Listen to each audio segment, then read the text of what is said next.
Dalam diskursus Islam dan modernisasi, atau lebih spesifik lagi Islam dan juga digitalisasi, ada satu fenomena yang bagi kami cukup penting untuk kita dalami.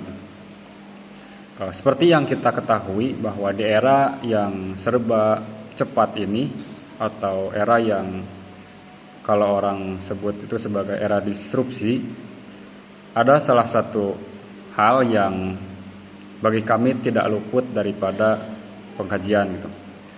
Apa hal tersebut? Yaitu fenomena komentar di media sosial.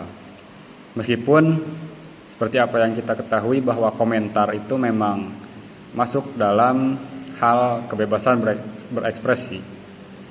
Meskipun secara payung hukum memang ada dalam pasal 28E ayat 3 Undang-Undang Dasar 1945 tentang kebebasan berekspresi.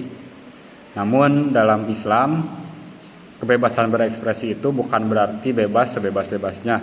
Akan tetapi juga di sana mengandung etika dalam berkomentar. Seperti itu. Saat ini kita sering melihat banyak komentar yang berisi ujaran kebencian, hinaan, bahkan penyebaran informasi yang belum tentu benar. Hal ini menunjukkan bahwa orang digital masih menghadapi krisis etika. Penyebabnya bisa berupa rendahnya literasi digital, kurangnya kemampuan berpikir kritis, serta kebiasaan berkomentar berdasarkan emosi tanpa memverifikasi informasi terlebih dahulu. Padahal perbedaan pendapat adalah hal yang wajar, dan penyampaiannya pun harus disampaikan dengan hal yang benar.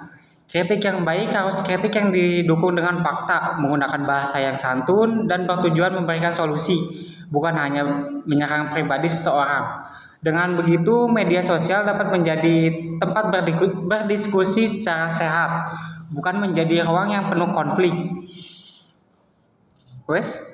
Oke, hari ini kita akan membahas bagaimana cara membangun budaya komunikasi digital yang lebih baik. Yang pertama, kita harus membiasakan diri berpikir sebelum berkomentar. Nah ini nih, sebelum berkomentar kita tuh harus pikir dulu, apakah kita berkomentar ini akan berdampak negatif atau positif.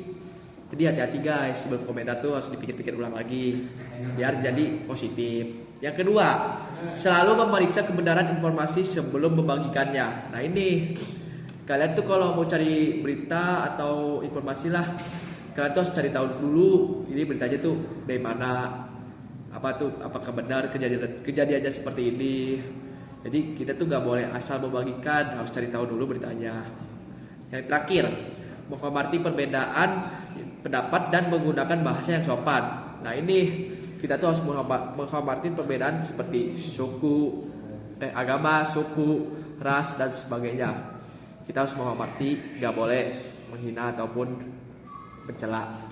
Dan yang terakhir, menggunakan bahasa yang sopan. Nah ini baik mau secara dunia nyata atau di sosmed lah ya, kita tuh harus dipilter ngomong tuh, gak boleh sompral. Apalagi kalau di dunia di sosmed itu kita juga harus berpikir ulang lagi. Sebelum komentar tuh harus dipikir-pikir lagi gimana caranya komentar ini benar dan berdampak positif. Selain itu, keluarga, sekolah, pemerintah, dan penyedia platform digital juga memiliki peran penting dalam meningkatkan literasi digital dan menciptakan lingkungan digital yang aman.